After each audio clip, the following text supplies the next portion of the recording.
So what just happened in the field behind me on Sunday afternoon? Well, building on the fantastic start we had at our Stowaways Festival. Have you seen the photos? It was brilliant. Anyway, building on the fantastic start we had there, we are spending a lot of time in September talking about anti-slavery and facing up to the challenges of modern slavery, asking how we can respond and what little things we can do that can make a difference. So in the field on Sunday, we started by thinking about how wonderful, unique and special each of us are with people writing or drawing things that they were good at. And you know, we had people who were good at art, at reading, at football, at talking, at laminating, that one impressed me, and all sorts of things in between. And then we started to think about the other amazing, wonderful people around the world, equally unique and special and gifted, and how sometimes, sadly, their circumstances mean that they're not able to live up to their full potential. Often there are people who are in debt bondage or are trafficked, and the work of IJM is to help rescue them and then get Indigenous people from those places involved in further rescue and transformation.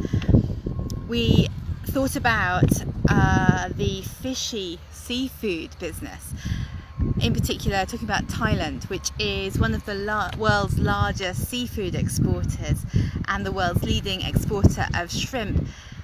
And a 2017 survey by ISARA and IJM found that 76% of migrant workers in the Thai fishing industry had been held in debt bondage.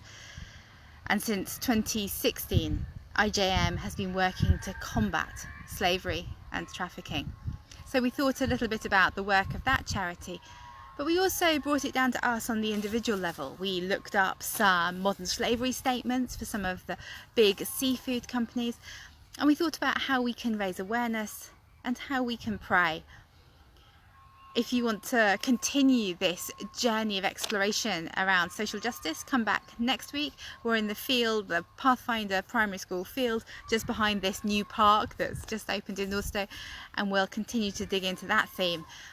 I think it's important when we talk about social justice from a Christian perspective that we also hold it as part of a balance that is deeply grounded in prayer and attentiveness to what God's calling us to do. So the other strand that we're drawing out this term is we're reading this book by Ian Adams, Cave Refractory Road.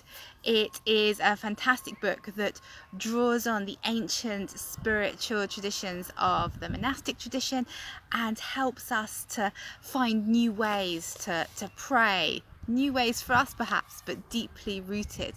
If you want to find out more about that, have a look on our website www.northstowe.church/explore and perhaps join us in reading this book and discussing it. So there we go. What happened in the field? We prayed, we worshipped, we explored. And one more thing, we had a challenge. We attempted to get a cup of water across the field using a whole load of recycled things like ribbons and elastic bands and cocktail sticks. And do you know what impressed me? The young people particularly were so good at listening to each other, working together, showing teamwork, and by careful planning and trial and error, they came up with a solution to something which perhaps seemed insurmountable. Well, if they could do that with that, I wonder what happens as we listen and talk and pray and ask God what He wants us to do to help solve some of the bigger challenges that we're facing.